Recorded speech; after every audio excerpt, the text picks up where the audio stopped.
Mr. Holster here, just having a little coffee in the tack room this morning. I thought I'd show you a little footage right off the bat of what I've gone through in the last week. Well, let's go straight to it.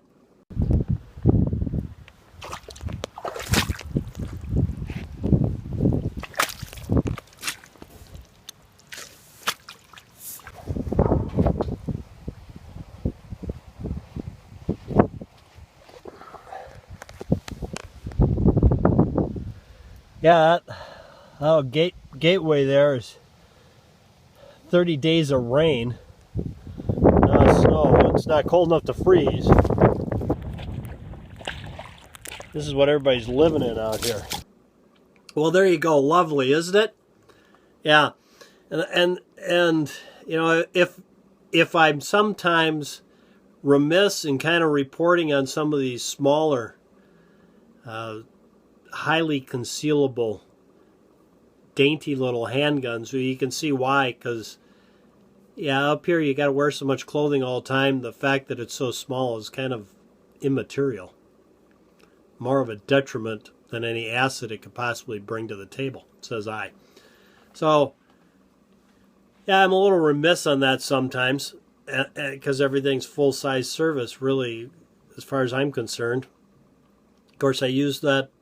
That's what I've used all across the years and never had any problem anyways. You see, even just driving, just going around through the cities in a suit. So there you go. That's why we have some of that. This weekend on our show on Saturday morning, we're going to be looking at a new Glock with a, well, I'll just say it this way because it takes a lot of explanation. I'm saving that for that program. A G10 grip frame. Be looking at that. We're going to be looking at Railroad Depot, we'll put it that way, because that's what it is. And we're going to be talking about something else that's kind of interesting in the firearm world. Put it that way. We got to leave something to the imagination there, so you don't just decide you don't want to listen to any of that stuff, and you still show up on Saturday morning. There you go. I thought briefly, because in my travels this week, that's where the depot comes in. In my travels this week, as I was driving along, I got to thinking about my grandfather and my great uncle, I guess you would call him. Is that a great uncle? Your father's uncle would be a great uncle, right? I think so. I don't know, whatever. Any rate, my grandfather had three brothers. It was Ted, Mike, Snorri, and Matt, Matt being my grandfather. And Matt used to tell stories all the time about when they grew up, because they were born prior to the turn of the century, and that would be the other turn of the century, and the 1900s, prior to 1900. And Matt was old enough that he wasn't in World War I. Clearly too old for World War II. Yeah. So, any rate, he used to play what would be professional ball back then in the day, back prior to World War I. And every town would have their own little team back then. And he used to travel around and play these, in the summertime, he'd play professional ball and travel around, play these teams. He was a pitcher. And so when he graduated from college, he went on and quit doing that because he was an agricultural agent.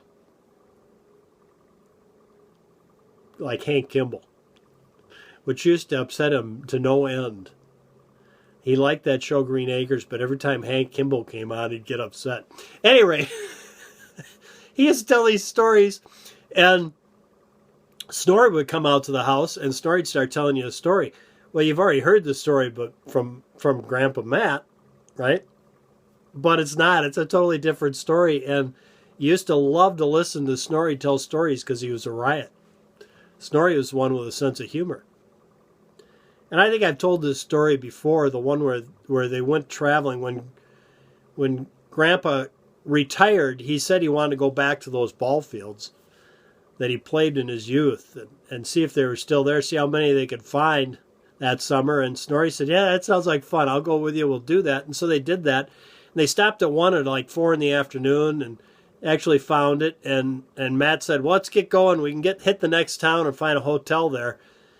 And because that's the next town that they played, that he had on his list that he made up. And Snorri said, I don't know, Matt, it looks like the weather's turning bad. I think we should stay here. And Matt said, oh, come on, let's go. We can do it. So they left. It got to be 8 at night, and they weren't there yet. And it was just pouring cats and dogs. You couldn't see 20 feet in front of the car. And Matt was driving right down the center lane. Snorri looked down at the speedometer, and he was doing 65 right down the center lane. You couldn't see 20 feet in front of it, just pouring. And Snorri said to him, Matt, don't you think you should slow down and get over in your lane? And Grandpa said, hey, well, why? What's the point? Only an idiot would be out driving in weather like this and a night like tonight. That was one of my favorite stories, Snorri's stories. Yeah. And I'll give you one of my story of the two of them, too, before I leave you. Snorri was over, this was back in the 60s. And Snorri and Matt were over at the house one Sunday for Sunday dinner, and they were talking about brother Ted, I think it was, his birthday and what they should get him for his birthday. And Matt said to Snorri, well, I think we should get him a watch because he never got a watch from Mother and Dad. And Snorri says, what are you talking about? He said, well, the watch that we all got. The Mother and Dad, that if we promised them we'd never drink or smoke, and on our 18th birthday, they'd give us a watch, a gold watch, a pocket watch. And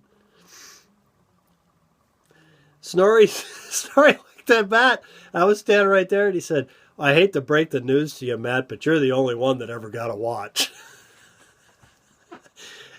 I just thought that was so funny that day.